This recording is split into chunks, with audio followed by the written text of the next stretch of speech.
আসসালামু আলাইকুম বন্ধুরা, রুহানি চিকিৎসালয়ে আপনাদের সবাইকে স্বাগত, আন্তরিক ভালোবাসা ও শুভেচ্ছা।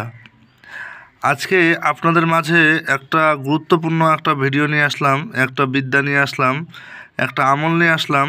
এটা আপনাদের প্রত্যেককে দেখা এবং সম্পূর্ণ শেখার অনুরোধ রইল। এর কারণ কি? কারণ খোদা না খাস্তা বিপদ কার কখন চলে আসে এটা কিন্তু খুবই বলা কঠিন। তবে আল্লাহ যেন সবাইকে বিপদ থেকে হেফাজতে রাখে, সব বালা মুসিবত থেকে দূরে রাখে, বিপদ আপদ থেকে দূরে রাখে, এতটুকুই শুধু কামনা করি। তো চলুন, আপনাদের মাঝে যে বিদ্যাটা নিয়ে আসছি সেটা সম্পূর্ণ উন্মুক্ত করব আজকে। আপনারা আশা করি এই বিদ্যা দিয়ে একটু হলেও উপকৃত হবেন, এতটুকু আপনাদের মাঝে আমি আশা দিচ্ছি, আশ্বাস দিচ্ছি। এবং ইনশাআল্লাহ এই কাজটা, এই আমলটা এতটা পরীক্ষিত যে আপনারা যারা করবেন ইনশাআল্লাহ ইনশাআল্লাহ ইনশাআল্লাহ কাজে ফলাফল নিশ্চিত ভালো পাবেন, এতটুকু আমি আমার জায়গা থেকে বলতে পারি ইনশাআল্লাহ। তো আজকের আমলটা ঠিক কি? আজকের আমলটা হচ্ছে যে বিনা অপরাধে, বিনা দোষে কিংবা কারণে অকারণে যদি কেউ কোনো মামলা মোকদ্দমায় জড়িয়ে পড়ে, এমনকি সেটার ফলে তার যদি অযথা মানে কি বলবো, সরকারি বেড়াজালে বা আইনের জটিলতায় পড়ে যদি তার কায়েদ মানে হচ্ছে যে মানে জেলও হয়ে যায়, তো সেটা থেকেও ইনশাআল্লাহ ফিরিয়ে আনার একটা বিশাল বড় সুযোগ এই আমলের মাধ্যমে আল্লাহ স্বয়ং নিযুক্ত করে রাখে। এটা হচ্ছে কুরআনী আমল। ইনশাআল্লাহ এই আমলের কোনো মানে কি বলবো, এই আমলের কোনো বিফলতা নাই ইনশাআল্লাহ। ওয়ানুনাজ্জিলু মিনাল কুরআন মা হুয়া শিফা ওয়া রাহমাতুল লিল মুমিনিন। অবশ্যই মুমিনদের জন্য কোরআন হচ্ছে একটা শেফা, এবং আপনারা সবাই এই আমলটা করবেন। এতটুকু বলি, হিন্দু মুসলিম খ্রিস্টান বৌদ্ধ যারা যতজনই আছেন এটা করবেন খালেস দিলে, মনের মানে মধ্যে একই রেখে ইনশাআল্লাহ আপনারা ফলাফল নিশ্চিত পাবেন, এতটুকু বলি। তো চলুন ভিডিওটা শুরু করি। আজকের ভিডিও বেশি লম্বা করব না, জাস্ট অল্প সময়ের মধ্যে শেষ করব। ইনশাআল্লাহ আপনারা সম্পূর্ণ দেখবেন, নিয়মটা বুঝবেন, এতটুকু আপনাদের মাঝে আমি মানে আশ্বাস দিচ্ছি ইনশাআল্লাহ। তো যারা নতুন, চ্যানেলটা অবশ্যই সাবস্ক্রাইব করবেন। যারা সাবস্ক্রাইব করে রেখেছেন তাদেরকে জানাই অসংখ্য ধন্যবাদ।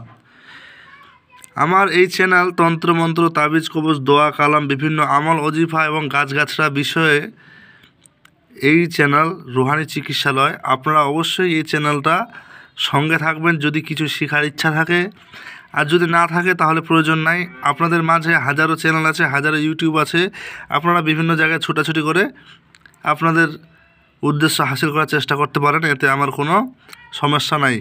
তো ইনশাআল্লাহ আজকের বিদ্যাটা আপনাদের সবারই, প্রত্যেকেরই, এবং আপনার আত্মীয় স্বজন যদি কাছাকাছি কেউ থাকে এটা দেখে আপনারা মানে শেয়ার করতে পারেন শেখার জন্য। একটা লোকের উপকার করলে আপনাকেও উপরওয়ালা উপকার করবে, আল্লাহ উপকার করবে, এতটুকু স্বাভাবিক। এখন এই শেয়ারের মাধ্যমে দুইটা জিনিস হবে। এক হচ্ছে আমার চ্যানেলের প্রচার হবে, দ্বিতীয়তম হচ্ছে আমার ভিডিও দেখে আপনারা উপকৃত হবেন, এতটুকুই। কথা বুঝতে পারছেন? আপনারা আমার ভিডিও যদি না দেখেন তাতে কোনো যায় আসবে না, কিন্তু আপনারা একটা উপকার থেকে পিছিয়ে থাকবেন। কথা বুঝতে পারছেন? তো চলুন বিষয়টা বলি। এখানে যেটা কেতাবের উর্দু ভাষায় লেখা আছে, বাবে মালি মকদ্দমা বিনাশ, কথাটা কিন্তু আপনাকে বুঝতে হবে। বাবে মালি মোকদ্দমা বিনাশ, বিনাশ কথাটা মানে কি? ধ্বংস করে দেওয়া। এখন আপনাদের মাঝে বলি এটা কখন কাজে লাগবে আর কিভাবে কাজে লাগবে, এই জিনিসটা আগে আপনাদের বোঝাটা খুবই জরুরি। যদি না বুঝেন তাহলে কাজ করবেন, ফলাফল পাবেন না। তখন কি হবে? আপনারা বলবেন যে ভাই আপনি তো বললেন যে আমলে কাজ করবে কিন্তু ফলাফল পেলাম না, এটা কেমন কথা? আসলেই অবশ্যই এই জিনিসটা বুঝতে হবে। তো বলি প্রথমে, যদি কেউ অযথা কোনো দোষ ছাড়া কোনো মামলা মোকদ্দমায় জড়িয়ে পড়েছে, এমনও হতে পারে যে আপনি কোনো একটা কাজ ভুলভ্রান্তিতে হয়ে গেছে, এমন খুব বড় কাজ না, আবার যে সরকারের ঘরে আপনি খুব বড় অপরাধী এমন না, যেটাতে আর কি জামিন পাওয়ার সুযোগ আছে, বা যার শুনানি হবে, বা যার বিচার হবে। তো ইনশাআল্লাহ ওই ক্ষেত্রেও আপনারা ব্যবহার করতে পারবেন। এর যেটা মূল নিয়ম এবং আওয়াল এবং মানে ভুল বলছি, মোকাম্মাল যে নিয়মটা, সেই নিয়মটা কি? এবার বলি তার আগে আমি জিনিসটা পড়ে শুনে আপনাদের মাঝে যাতে আপনাদের সমস্যা না হয়। এই যে দেখেন, এই যে দেখতে পাচ্ছেন আশা করি। এবার আপনাদের মাঝে আমি জিনিসটা একটু পড়ে শোনাই, কারণ অনেক মানুষ আছে, অনেক ভাই আছে, অনেক বন্ধু আছে যারা হচ্ছে এই ভাষাটা মানে আরবিটাকে পড়তে পারে না, তো বাংলাটাও উচ্চারণে কিন্তু ভুল হতে পারে। তাই আমি রিপিট করে বলে দেবো, ইনশাআল্লাহ আপনারা কষ্ট করে একটু শুনবেন। তো এটা হচ্ছে কি, যে কোনো খাস করে আয়াতের ক্ষেত্রে আপনাদের বিসমিল্লাহির রহমানির রহিমটা একবার হলেও অন্তত পড়ে নেওয়াটা আবশ্যক। ওটা আপনার নিজের জন্য, কারণ বিসমিল্লাহির রহমানির রহিমের বিশেষ কিছু খাসিয়ত আছে। তো চলুন, ওটা বিসমিল্লাহির রহমানির রহিম একবার পড়ে নিলেন, নেওয়ার পর এই জিনিসটা শুরু করলেন, লা ইলাহা ইল্লাল্লাহ খালেসাম মুখলেসান ইয়া কারিমো ইয়া রাহিমো বেহাক্কে লা ইলাহা ইল্লা হুয়া ইয়া সাফিউল্লাহুল ওয়াহেদুল গফার। আশা করি জিনিসটা বুঝতে পারছেন। আবারও শোনাই, লা ইলাহা ইল্লাল্লাহ, লা ইলাহা ইল্লাল্লাহ খালেসাম মুখলেসান ইয়া কারিমো ইয়া রাহিমো বেহাক্কে লা ইলাহা ইল্লা হুয়া ইয়া সাফিউল্লাহুল ওয়াহেদুল গফার। আপনাদের মাঝে আমি আরও একবার উচ্চারণ করে দিচ্ছি খুব সুন্দরভাবে, আস্তে করে, ইনশাআল্লাহ আপনাদের যাতে কোনো সমস্যা না হয়। লা ইলাহা ইল্লাল্লাহ খালেসাম মুখলেসান ইয়া কারিমো ইয়া রাহিমো বেহাক্কে লা ইলাহা ইল্লাল্লাহ হুয়া ইয়া সাফিউল্লাহুল ওয়াহেদুল গফার। এবার বিষয়টা বুঝতে পারছেন আশা করি। এটা কিন্তু 2-3টা নিয়মে প্রয়োগ করা যায়। তো বেসিকলি আপনাদের মাঝে যাতে যেটা সহজ সেই জিনিসটা কিন্তু আমি বলে দিচ্ছি, সেটা শুনেন। এটা খাস করে মামলা মোকদ্দমার ক্ষেত্রেই ব্যবহার করা হয়, কিন্তু যদি ব্যতিক্রমে কেউ এমন কোনো কেসে জড়িয়ে পড়ে যে হঠাৎই কাউকে তুলে নিয়ে চলে গেছে আইনের জটিলতায়, মানে কোনো কিছু রায় হয়নি, তার মধ্যে নিয়ে চলে গেছে, নিয়ে ইয়েতে রেখেছে, মানে কায়েতখানায়, তখনও এই আমলটা করতে পারে।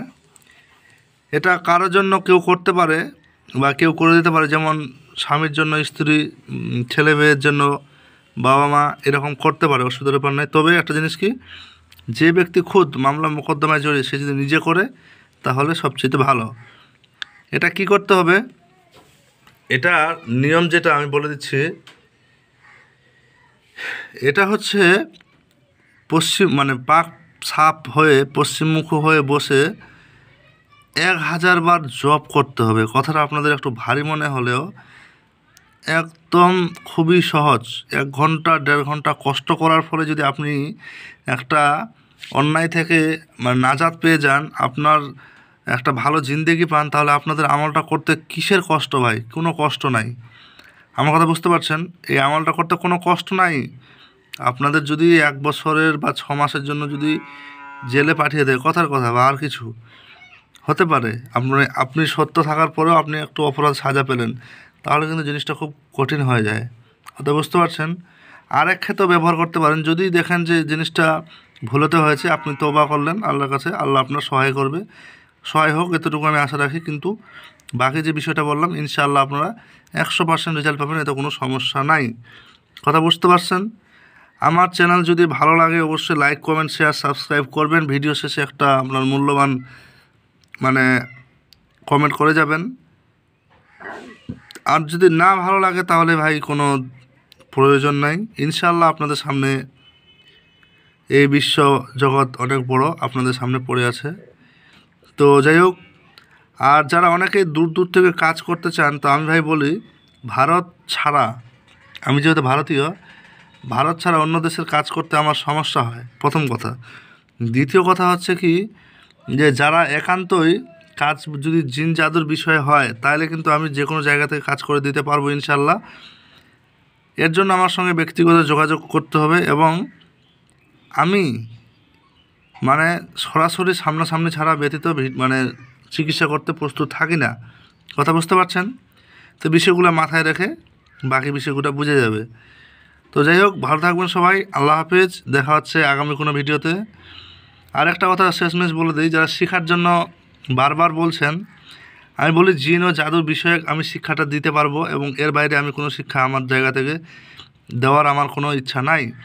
তো এই শিক্ষাটা আপনারা নিতে পারবেন আমার যে হাদিয়া আছে সেই হাদিয়াটুকু আদায় করে ইনশাআল্লাহ। তো যাই হোক, ভালো থাকবেন সবাই, দেখা হচ্ছে আগামী ভিডিওতে। আল্লাহ হাফিজ।